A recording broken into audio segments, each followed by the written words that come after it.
Bon, voilà, moi je suis opticien à Nantes, au rond-point de Paris depuis 40 ans. En même temps, je suis président de l'association des commerçants de quartier, qui s'appelle l'UNACODE, qui regroupe 900 commerçants sur la ville de Nantes, sur les quartiers.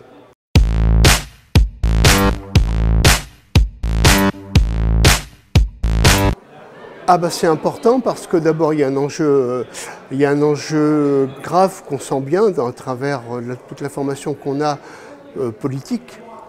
Mais aussi, moi je pense qu'il faut aussi se protéger. Ma génération a connu la guerre. Moi j'ai l'âge d'avoir connu ça justement. Et on a un peu peur aussi que cette protection que nous apporte l'Europe vole en éclats. Et puis aussi, moi je trouve que les commerçants doivent avoir une action citoyenne dans leur ville. En plus que de vendre, il faut aussi avoir un rapport avec nos clients qui soit un rapport, on va dire, affectif, un rapport social, un rapport culturel. C'est pour ça qu'on est partenaire de la Folle Journée, qu'on est partenaire du château, qu'on est partenaire du musée.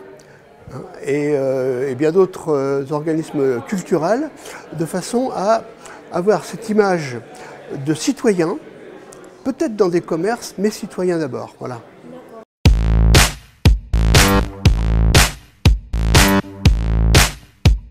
Dans mon commerce. Mais bien sûr qu'on ne peut pas parler politique dans un commerce, c'est compliqué, mais vous savez, raconter ce que l'Europe a fait pour notre ville ou notre région, alors qu'on n'en sait rien, vu que les médias s'en fichent complètement, on l'a entendu tout à l'heure, hein, on a quand même des médias qui sont quand même un peu loin de l'Europe, hein, même voire trop loin, à mon avis, pour ne pas savoir que le nouvel hôpital va être financé en partie par l'Europe, que sans l'Europe, on n'aurait pas eu de tramway.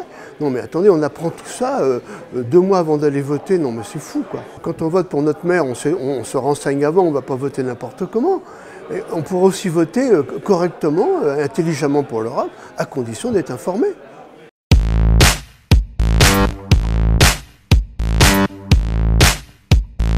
Moi, au quotidien, mais tous les jours. Tous les jours. Moi, je suis opticien, je vous l'ai dit tout à l'heure. J'ai des lunettes italiennes, allemandes, danoises. On n'en a pas d'anglaises, heureusement. Mais par contre, on a beaucoup de produits irlandais. Hein. Notamment les lentilles de contact viennent souvent d'Irlande. Et puis, on va aussi en vacances à l'étranger, on passe la frontière belge à 140 à l'heure. Hein. C'est extraordinaire, non? Voilà. Et puis une monnaie unique aussi qui nous permet de ne plus faire de transactions compliquées quand on va dans un pays étranger. Moi, je paye tous mes fournisseurs étrangers en euros. Attendez, mais s'il fallait les repayer en Deutschmark comme c'était il y a une vingtaine d'années, ce serait une horreur, quoi.